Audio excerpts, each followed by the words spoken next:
Hi, welcome to Golden Corner of English Massive with me, Mister Narto. In this video, I will talk about gerund. What is a gerund? We might have used it but are unaware of it.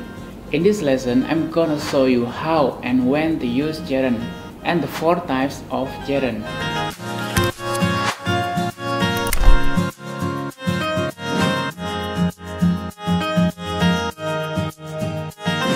Okay, I'm gonna start with the definition of gerund.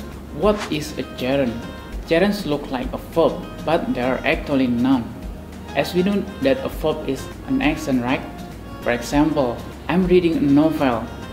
Reading the sentence as a verb, but sometimes I just want to talk about an action but not do it. I like reading. Reading is one of my favorite hobby.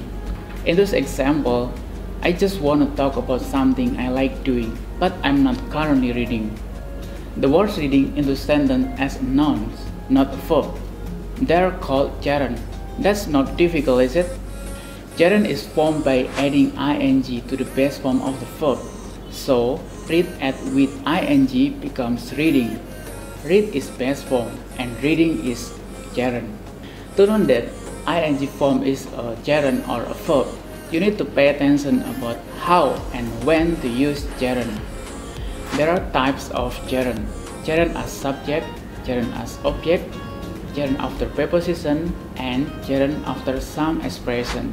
Let's talk about each type one by one. First, gerund as subject. Reading is one of my favorite hobby.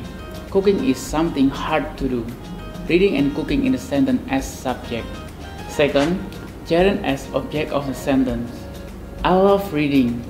I prefer buying fruits at the traditional market than mall. Reading and buying as an object of the sentence. Next, gerund after preposition. Gerund must be used when a verb after preposition words are like in, at, before, after, with, without, and more. Examples: she is good at painting. We arrived in Kediri after driving all night. Focus on the preposition at and after. That's gerund after preposition. The last, gerund after some expression. Gerund is necessary after some expression like can help, can stand, to be worse, and it no use. Example: she can help cooking. I can't stand working with people who always come late. Okay, that's all about gerund. Now, it's your turn. Let's practice to make one sentence about gerund. You can choose one. Gerund as subject, gerund as object, gerund after preposition, or gerund after some expression. Write your answer on the comment below, and don't forget to like, comment, and share this video to your friends.